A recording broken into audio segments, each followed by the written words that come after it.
El número de personas en situación de calle llamó la atención este invierno. Según la Dirección Nacional de Evaluación y Monitoreo del Ministerio de Desarrollo Social, se registró un aumento del 15% respecto del año pasado.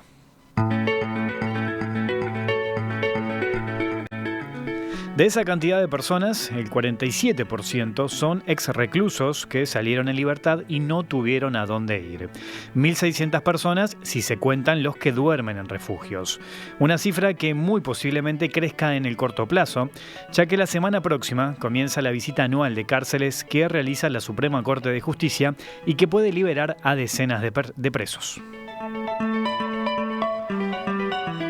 ¿Qué seguimiento realiza el gobierno de estas personas? ¿Qué porcentaje de reincidencia tienen? Para hablar de estos temas está hoy con nosotros Jaime Saavedra, director de la Dirección Nacional de Apoyo al Liberado.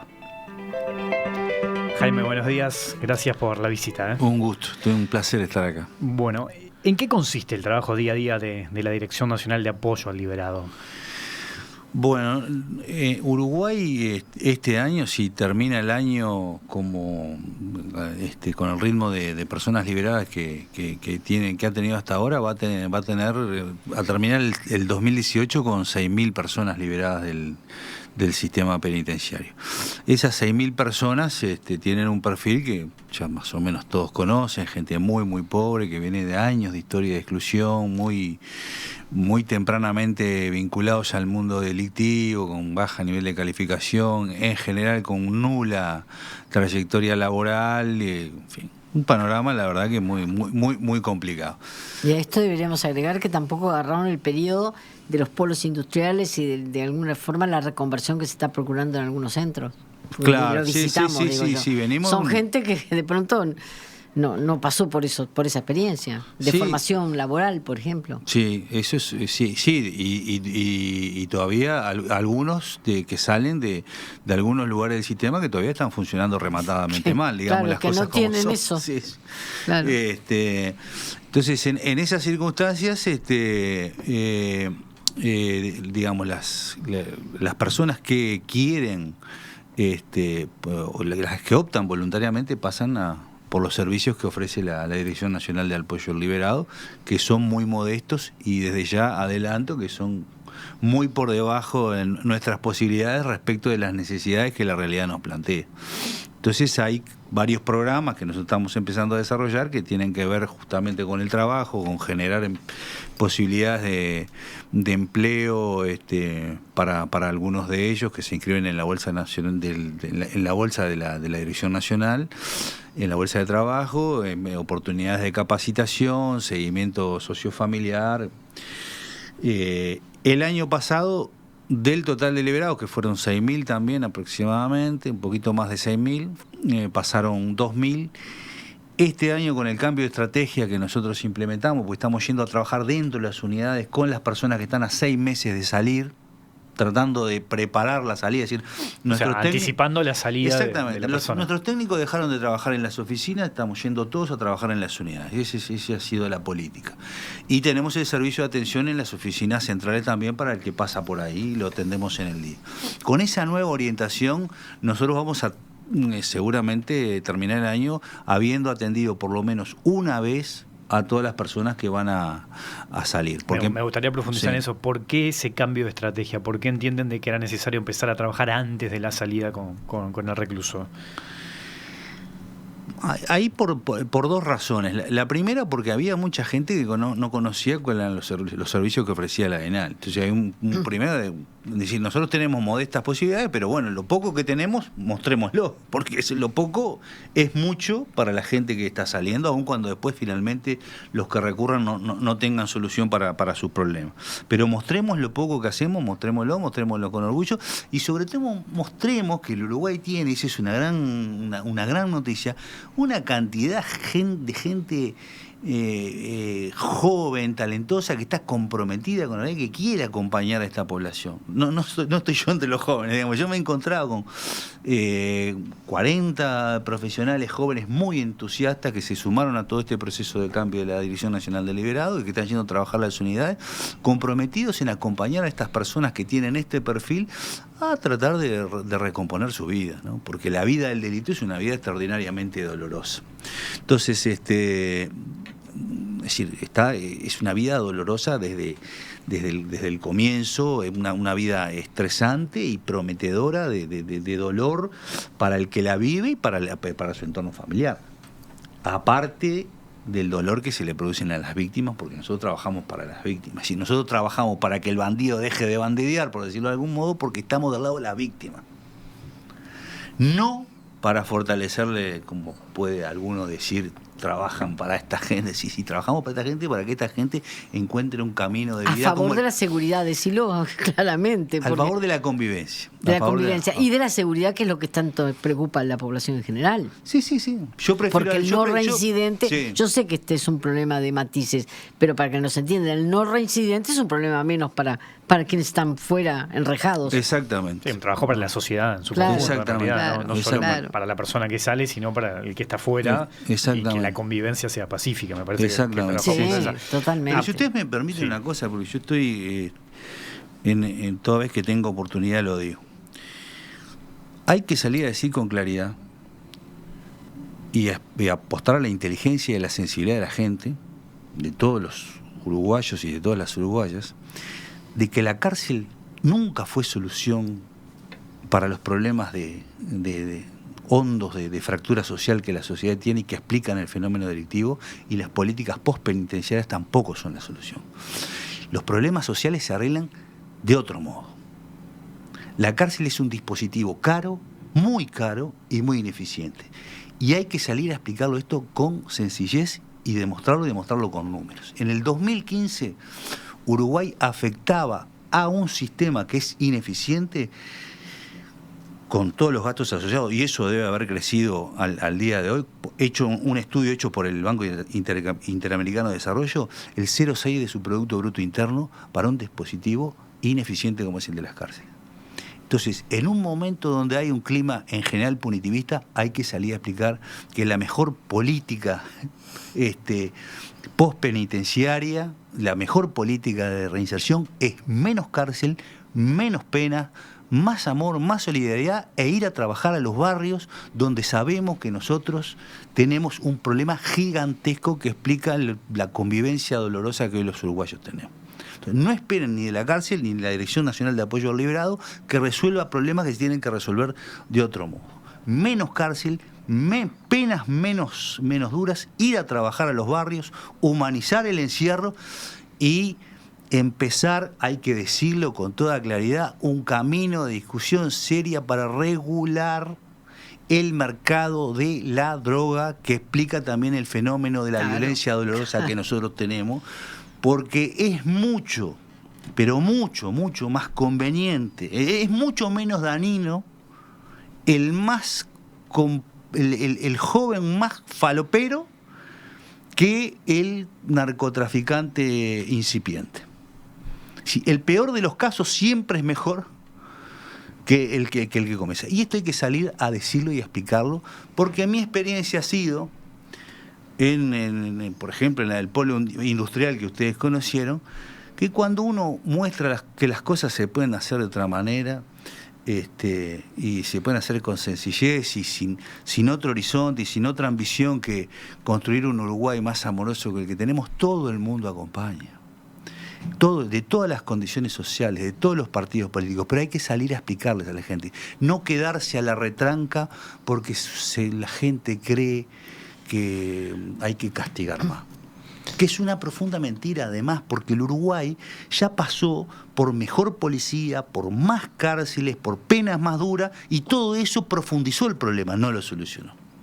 Y esto hay que señalarlo, porque esto yo no lo voy a arreglar con las cosas fantásticas que estamos haciendo, que son muy modestas, pero fantásticas, de la mano de gente joven. No, hay que ir a arreglar el Borro, el Casaballe, el Cerro Norte. Ahí hay que meter las mejores propuestas empresariales, las mejores propuestas profesionales, las mejores escuelas, los mejores talentos, todas las estructuras de gobierno de una buena vez por todas si queremos salir de este problema. Y si no, no vamos a salir. Bien, queda claro ese punto. Ahora le pregunto también, ¿Qué pasa después? ¿Qué tipo de seguimiento se realiza con la persona que recupera su libertad? Algo mencionó usted, pero ¿cómo se sigue a esa persona?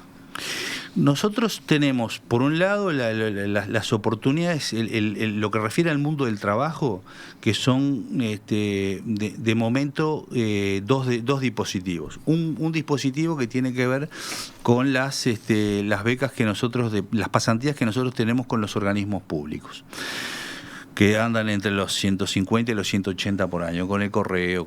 Entonces la gente se anota en la bolsa de trabajo, cuando se van generando las posibilidades, empiezan a trabajar.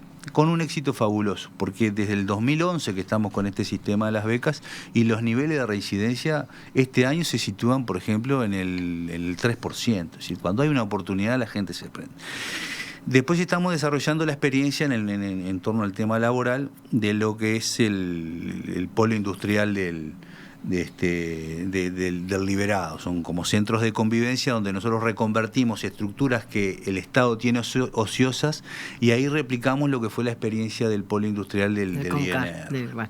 Entonces se instalan empresas, desarrollan sus negocios y a cambio contratan liberados. Estamos haciendo lo mismo también en términos de capacitación. Firmamos un convenio de capacitación con el INEFOP, son 27 capacitaciones que empiezan a desarrollarse ahora y los liberados que salen van, se anotan como si fueran una escuela y realizan esos cursos. ¿Sí? Pero me gustaría hacerte una pregunta. Sí. ¿Esta vinculación del recluso con el organismo es voluntaria? Porque, sí. Pero ustedes no tienen que salir a buscar a esa persona, porque me da la impresión que en la medida que sea voluntaria depende mucho de que si está enterado, realmente me parece que la eficiencia en ese caso tiene que ver con el hecho de que haya una predisposición natural del individuo, si no, no funciona. Claro, por eso es que nosotros estamos yendo, es decir, ellos no tienen obligación legal porque cumplieron su deuda con la justicia. Pero parecería que la ventaja es tan grande que debiera ser la mayor cantidad de gente, ¿no? Exacto, por eso la idea de ir a trabajar dentro de las unidades en los 6 meses previos, tratando de construir un vínculo de confianza y de empatía para que la gente pase con más asiduidad a estos servicios que nosotros ofrecemos, ¿no? Y después hay otro dispositivo también muy exitoso, que es en el marco de un convenio con el BID, hay otros técnicos nuestros que están yendo a trabajar en el territorio. Entonces están yendo a trabajar en Casaballe, en El Borro, y en convenio con las organizaciones sociales, religiosas y políticas de la zona, se van ofreciendo los servicios también a los liberados que van al barrio y que de repente por distintas razones no vienen a las oficinas centrales. Pero sí, es de carácter voluntario. No se puede obligar a nadie. Una vez que cumplió la deuda con la justicia, no se puede obligar. Pero en la medida que estén enterados de las ventajas, se van a acercar. Sí, ese es el nosotros problema, este año con no esperarlo sentado. Claro. Nosotros este año con el cambio del dispositivo, nosotros vamos a pasar, si los números se siguen comportando como hasta ahora, de 2.300 atendidos el año pasado a cerca de 5.300 este año. O sea que casi el universo total. Ahora, después... O sea, casi cubren la totalidad de las personas liberadas. Casi vamos a cubrir la totalidad de las personas liberadas. Ahora, después, los que tienen una permanencia sostenida en nuestros dispositivos, ahí ya se reduce, porque las posibilidades que nosotros tenemos de capacitación se circunscriben a los convenios que podemos establecer. Hay gente que no se adapta tampoco, claro, sí, también a la disciplina que significa el trabajo, el cumplimiento horario. A eso quería apuntar. ¿Durante cuánto tiempo sigue este seguimiento? O sea, ¿cuándo una persona deja de ser considerada liberada? 3 años. 3 años. 3 años, sí.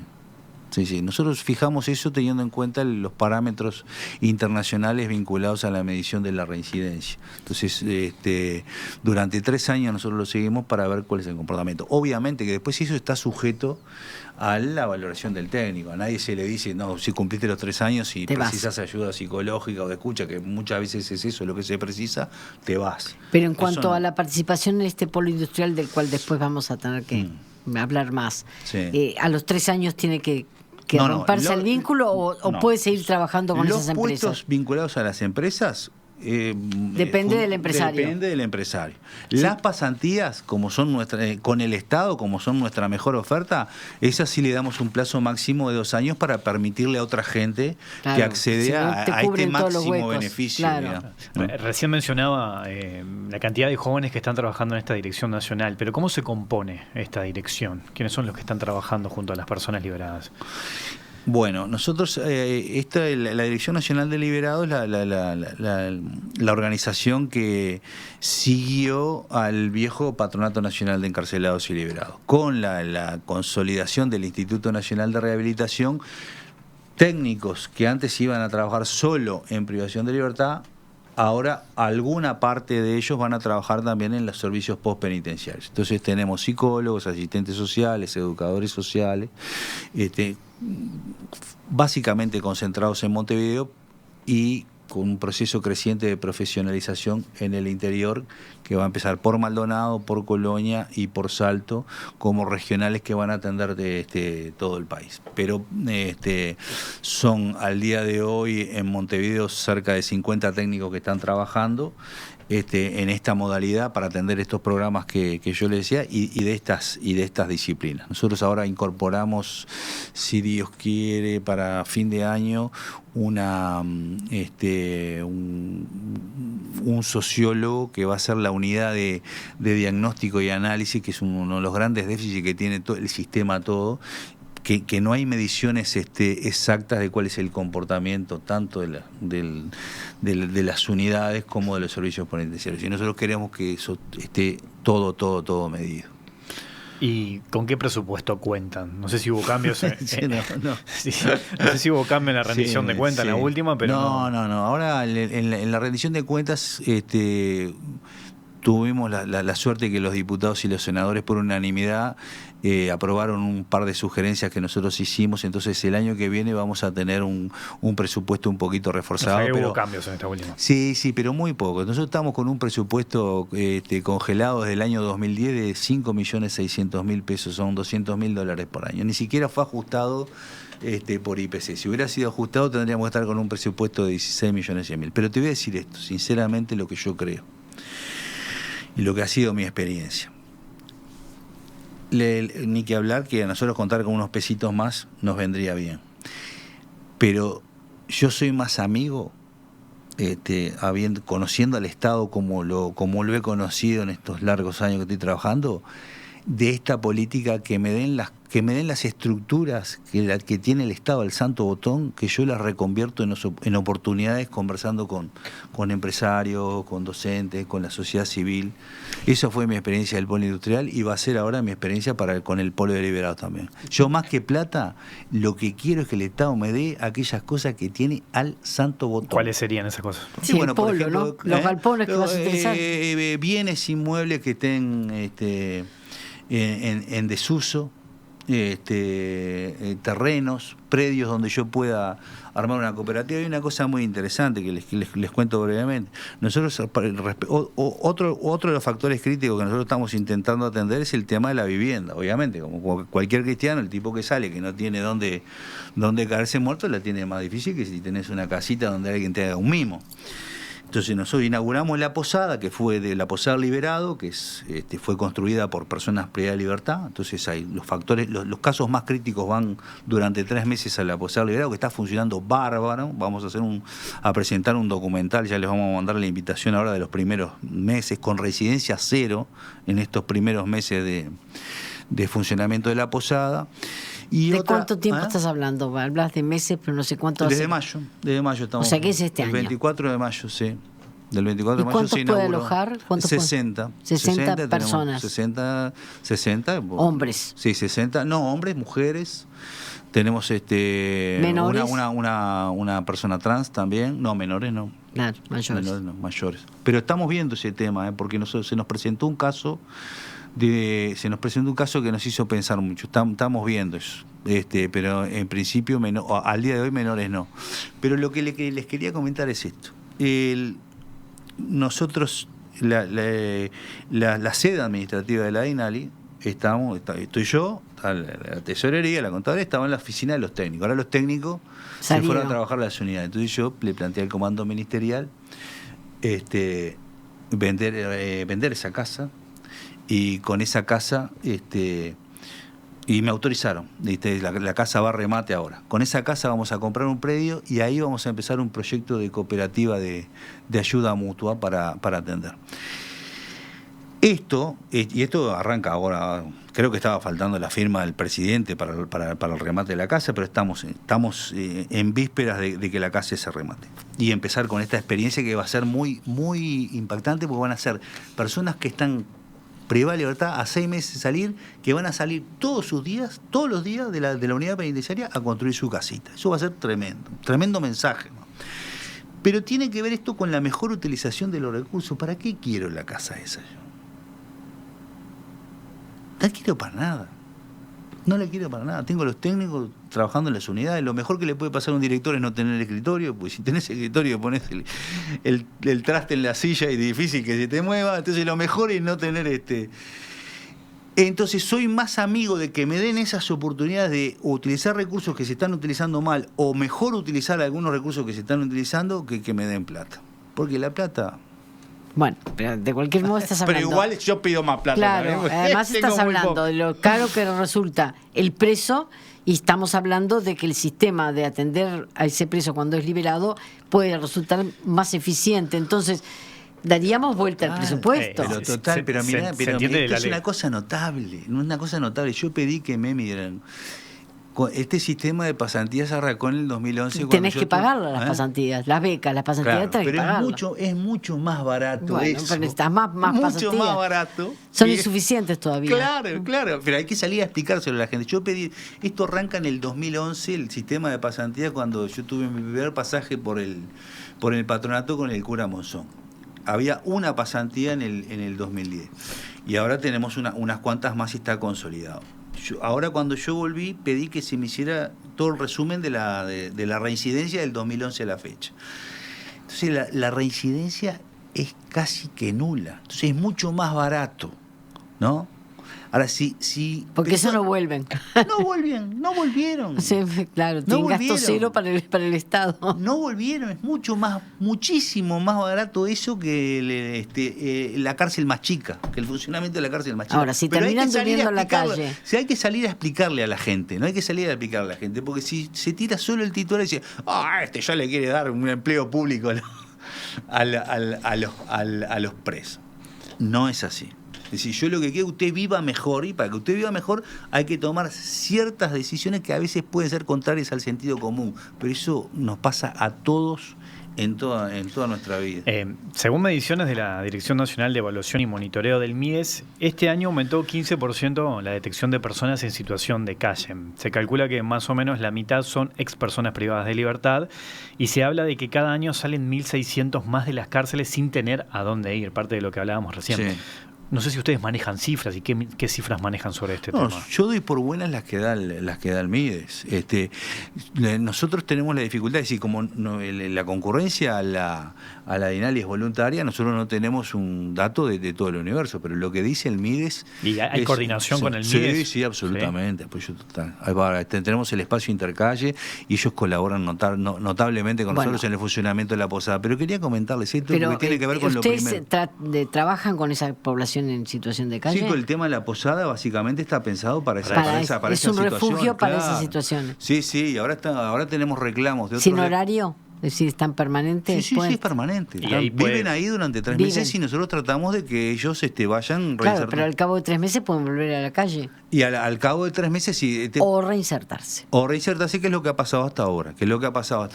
Pero mira, volviendo a lo que yo decía, voy a contar una cosa que me pasó el sábado que la verdad que me dejó impactado, y yo estoy acostumbrado, conozco todas las miserias de todas las cárceles, las conozco todas, así que no soy de impactarme fácil, pero fui el sábado de noche, salí a las 11:30 del cumpleaños de un amigo que queda en Punta Carreta, atrás del Club Iguá, en el parque que hay atrás del Iguá, 11:30 de la noche. Voy caminando con mi señora para subirme al auto. Hay una ciudad armada en el parque de... Sí. Hay una ciudad armada.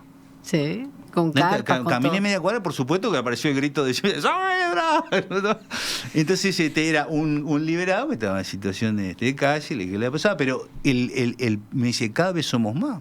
Tenemos un problema evidente. Y bueno, es hora de ponerle las manos en la masa, porque si no nos proponemos cambiar, nada cambia, digamos. Sí, más allá de las personas en situación de calle, obviamente, que es un tema muy, muy presente. Hablábamos hoy, hay 6.000 personas liberadas cada año, más o menos. Del módulo 8 del CONCAR, que es uno de los más complicados, salen 1 o 2 personas por día, según el comisionado parlamentario para el sistema penitenciario, Juan Miguel Petit. Recientemente se realizaron estudios sobre la reincidencia en el CONCAR, y la reincidencia es todo un tema también, ¿no? ¿Hay números claros de reincidencia en el sistema carcelario en su conjunto? No, ¿Sí? no, yo esto lo he planteado insistentemente, ahora creo que se está cobrando conciencia. Hubo dos momentos. La primera cosa es que se maneja siempre la cifra del 60% de reincidencia y no hay ningún estudio serio que fundamente esa cifra. Y es una ¿En cifra... qué se basa eso entonces? No sé, yo calculo, no sé, bien, yo tengo mis hipótesis, pero lo cierto es que no hay ningún estudio de reincidencia en Uruguay. Y es un estudio que hay que hacer porque es muy útil para el trabajo penitenciario como para el trabajo de cualquier... Es decir, quiénes salen, cuál es el perfil, cuál es la edad, cuál es el tipo de delito... Y todos los datos asociados a la persona que sale es muy útil, porque si a vos te da que del CONCAR todos los que salen reinciden, bueno, claramente ahí vos tenés un problema. Ese estudio hay que hacerlo, y el Uruguay no lo tiene. Tomás lo liberado 1 año y lo medís a los 3 años. Si los que salen este año, tenés que ver cuál fue su comportamiento en el año 2021. Ese es un estudio serio de reincidencia, el Uruguay no lo tiene y es muy importante que lo tenga. La buena noticia es que Uruguay hoy está en condiciones de tenerla porque los datos que empezó a consolidar el INR internamente son mucho más fiables que los que tenía el sistema de cárceles antes. Entonces ahí hay una buena noticia. Y la otra cosa interesantísima fue que yo, que soy un fanático del tema de las mediciones, perseguí desde el año 2010 a la gente de AGEP, que está la Agencia de Evaluaciones de Políticas Públicas, que funciona en la órbita de la OPP. Es un grupo de gente joven, muy talentosa, que mide las políticas, el impacto de las políticas públicas en Uruguay. Hicieron un estudio del polo industrial, hicieron el primer estudio que yo conozca de reincidencia en Uruguay sobre el fenómeno del polo industrial, que es un estudio parcial, porque es un estudio de 5 meses. Tomaron todos los liberados del 2017 y lo contrastaron con el 2018, los módulos afectados al polo industrial y el resto de los módulos del CONCAR. Y los resultados son muy alentadores, muy alentadores. En uno de los módulos, bueno, tú lo conociste, que es el módulo 7, a mayo de este año no había vuelto ninguno. Y en el módulo 10 habíamos tenido una reincidencia del 10%, que obviamente que es mucho menor que lo que todos sabemos que sucede, aunque no esté medido, porque todos sabemos que vuelve mucho aunque no se haya medido. O sea que el panorama es ese. Ojalá, una vez pasó, que yo espero que se concrete, y ya no los aburro más con la respuesta. No, para nada. Para mí es un tema interesantísimo. Yo planteé este tema por primera vez en una entrevista que me hizo el periodista Tagliaferro en Montevideo Portal. Entonces la Asociación de Estadísticos del Uruguay se ofreció voluntariamente a hacer este trabajo y bueno, yo creo que está a consideración de las autoridades ministeriales, ojalá se pueda hacer porque va a ser, te repito, es muy muy útil para el sistema, para el Uruguay todo. Es un dato que hay que tener. Pero el polo industrial del que tú estás hablando, que nosotros visitamos, está todavía dentro del CONCAR mientras la persona está en situación de preso rehabilitándose. Y tú me hablaste de que ahora va a haber, y ya está funcionando, un polo industrial para el liberado. ¿Por qué no me das un poco más de detalles de eso y medidas de esos, que la deben tener mejor, ¿no? Nosotros estamos muy entusiasmados, esto es parte de lo que yo les comentaba, de utilizar mejor los recursos. Son galpones que tenía el Ministerio usados muy parcialmente o sin utilizar, y me lo pasaron en comodato a la Dirección Nacional de Apoyo al Liberado. Entonces nosotros en esos galpones vamos a hacer lo mismo que hicimos con el polo industrial de... ¿Se pueden instalar industrias que no tienen nada que ver con...? Tenemos 2 empresas que ya firmaron acuerdos, que están acondicionando ese lugar para hacer sus negocios, y a cambio contratan liberados de la bolsa de trabajo de la DINALI. Después tenemos en esos galpones también una parte dedicada a la capacitación a través de un convenio con INEFOP, y tenemos otra parte que va a ser dedicada a las actividades culturales, y nos están asesorando, digamos, muy gentilmente la gente del Centro Cultural de España. hay todo un proceso de reconversión de esos galpones que van a quedar preciosos, que lo está pensando un grupo de arquitectos jóvenes uruguayos vinculados a Facultad de Arquitectura, y el polo ya va a estar funcionando este año, y la reconversión total de esos módulos, que creo que va a quedar muy muy lindo. Y además tú dijiste fuera del aire que era algo parecido al mercado agrícola, que quedó fantástico. La idea es esa. La idea es ojalá que podamos llegar al 35%, ya nos vamos a lucir.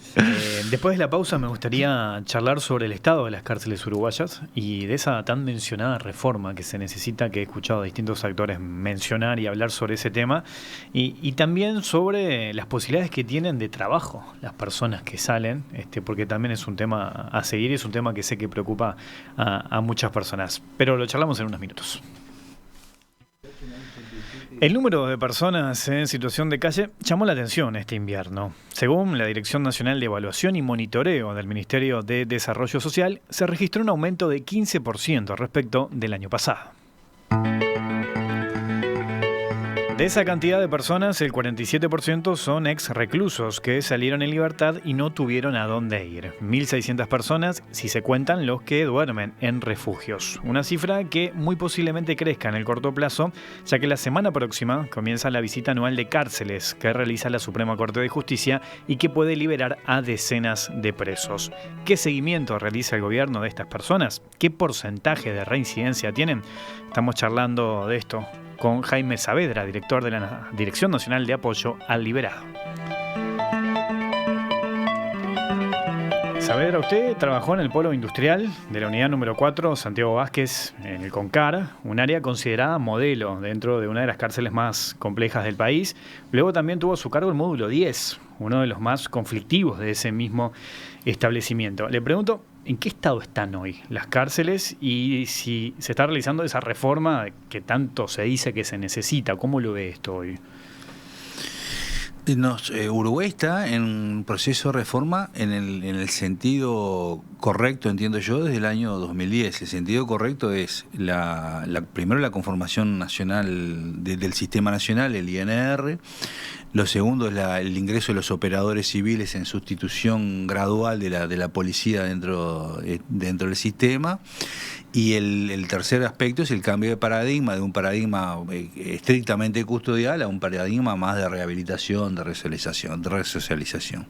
Y ahí tenemos realidades distintas, y eso tiene que ver con el ritmo. Algunas cosas han cambiado fantásticamente bien, y hay otros lugares donde siguen siendo verdaderamente muy, muy, muy difíciles, ¿no? Yo lo sitúo en el módulo 8 de CONCAR, ahora el módulo 3 del CONCAR también, según la información que yo tengo, está bastante complicado. Módulo 2 de Canelones, el funcionamiento del penal de libertad en general, que el celdario del penal de libertad es un celdario completamente disfuncional, hay muy pocas posibilidades de hacer nada allí. O sea que yo lo voy, por resumirlo rápidamente, creo que ahí están las mayores dificultades, teniendo presente además que esas mayores dificultades en general también es donde hay más gente, o sea que hay un buen sector donde todavía nos quedan muchos deberes, ¿no? Por hacer. ¿Y no tiene eso que ver con el hecho que están demasiado entreverados? Digo porque yo estuve en la cárcel de Punta de Rieles, donde están, digamos, los menos problemáticos, pero también tienen condenas menores y funciona mucho mejor que de pronto el módulo del CONCAR, que más allá de que fuimos, pero sentir los disparos adentro en otro de los módulos que no van al polo era bastante impresionante. Los policías corriendo, todos porque se había armado un lío en uno de ellos, ¿no? Sí. El tema es eso, de que en qué forma no se clasifican y de pronto están entreverados y son escuelas de delito, como se ha dicho. El módulo 8 es un módulo muy complicado, no se le encuentra la vuelta. Ayer de noche hubo inconvenientes, pero más que la clasificación, el primario no puede ir al mismo lugar. Yo te digo mi experiencia, ¿no? Esto es una larga discusión de viejos carceleros, ¿no? Pero a mí la experiencia lo que me dice es, si vos resolvés resolvés con un sentido humanitario los dolores más profundos que están asociados a la privación de libertad, en términos generales, modificás rápidamente y bajás la violencia casi que a cero en las unidades. Esa es mi experiencia. ¿Cuáles son esos dolores? Primero es el dolor de la seguridad. No puede ser. La privación de libertad. No puede ser que se dé la paradoja que vos estés inseguro estando preso. Entonces vos tenés que generar entornos de seguridad. ¿Cómo generás esos entornos amigables y de seguridad? Haciendo que la gente circule. Si a nosotros 3 nos dejan acá encerrados las 24 horas del día, a los 3 meses, aún con los niveles culturales y educativos que tenemos, terminamos a las trompadas y queremos salir por la ventana, rompemos todo, hacemos todo lo posible para... Eso es así. El dolor de la alimentación es una cuestión de sobrevivencia. Vos tenés que resolver la alimentación adecuada.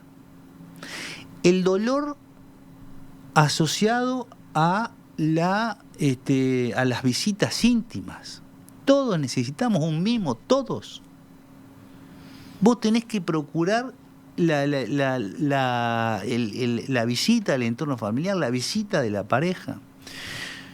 El dolor asociado al acceso a los bienes y a los servicios. Cuando vos te ponen en cana, te dicen que vos no podés salir de determinado perímetro. Ese es el derecho ambulatorio, te quitan. Pero no puede ser que vos te quiten el derecho de ver el médico, o de ver una película de cine, o de ver un partido de fútbol, o de comer un helado. No es eso lo que resolvieron los legisladores. Entonces, si vos resolvés esos dolores, después la convivencia se hace mucho más razonable. ¿Qué fue lo que nos pasó en el módulo 10? ¿Por qué en 3 meses, con 16 personas, se transforma el módulo más violento del sistema en un lugar que está lejos de ser el paraíso de la rehabilitación, pero donde dejaron de ocurrir las cosas vergonzosas que todos los días? En Punta Rieles también, ¿no?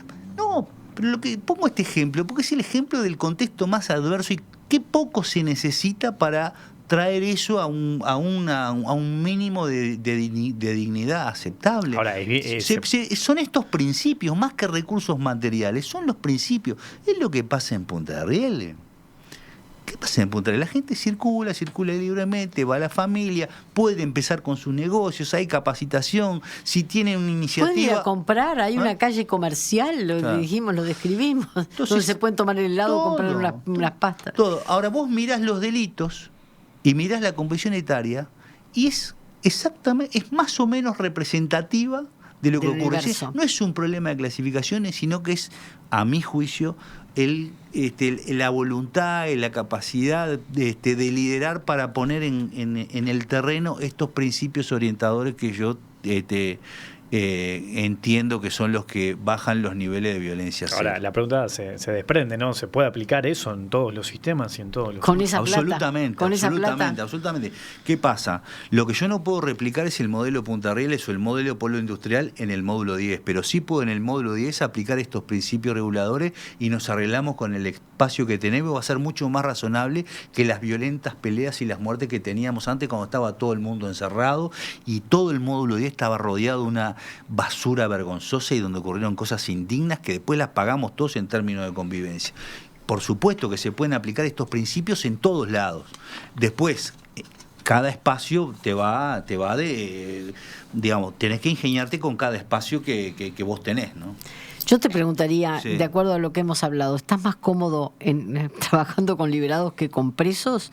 Porque me da la impresión de que tenés una preocupación tan importante en relación a mejorar la condición del preso mientras lo está, que me da la impresión de que no sé si está mejor en este cargo o en el que tuviste antes en el CONCAT. Yo estoy chocho con las dos cosas. Me preocupa el tema en general, son una cosa trae la otra. Bueno, pero me da la impresión de que estás pensando más en el problema más grave, el tipo privado de libertad. Sí, no, el problema también asociado a lo postpenitenciario tiene otras manifestaciones, pero es tan hondo como el anterior, ¿no? Sí, como el anterior. Está conectado también. Sí, absolutamente. La reincidencia, obviamente, que es uno de los temas que preocupa y muchas veces va de la mano con las escasas oportunidades laborales que tiene la persona cuando recupera su libertad. ¿Sigue siendo así esto? ¿Se le complica a la persona conseguir trabajo? ¿Hay como un estigma arriba del ex recluso, digamos? Sí. Yo creo que eso nos pasa, tiene que ver con el cambio cultural. Por eso yo estoy muy esperanzado que la puesta en marcha marcha de este polo industrial puede ser una demostración práctica de convivencia de que las cosas pueden funcionar de otro modo. Pero nos pasa todo, ¿no? Si vos tenés que contratar un electricista para tu casa y tenés a alguien que tuvo antecedentes y alguien que no tuvo antecedentes, muy probablemente, salvo que alguien esté sensibilizándote respecto de esta tarea y de lo importante que es reconvertir este estado de cosas, ¿no? Pero si no, es una actitud natural perfectamente comprensible. Pero bueno, ahí está nuestro trabajo, de ir a convencer a la gente. Y mi experiencia es que hay muchas posibilidades de convencer a la gente de sumarse a estas. ¿Y cómo reaccionan los gremios que se supone que tienen que defender la condición del trabajador aún en estas condiciones? No, bárbaro. En el caso de nosotros del caso del polo industrial y ahora del polo liberado va a ser lo mismo. Elegimos un formato que contempla las exigencias tradicionales que tenían los gremios respecto de el trabajo en prisiones, que era de no cumplir con las mismas condiciones que había afuera. En este caso, por eso, tenés todo por eso se cumple con absolutamente. Se les paga el laudo, todos los gastos sociales, la atención médica. Exacto. Entonces tenemos la gente del Zunca, la gente de la UNRWA, que han estado muy, muy vinculados y acompañándonos en toda esta peripecia, y para el proyecto de Liberado lo mismo. Jaime Saavedra, director de la Dirección Nacional de Apoyo al Liberado, gracias por estos minutos y bueno, es un tema que vamos a seguir de cerca. ¡Y suerte! Muchas gracias, un gusto estar acá.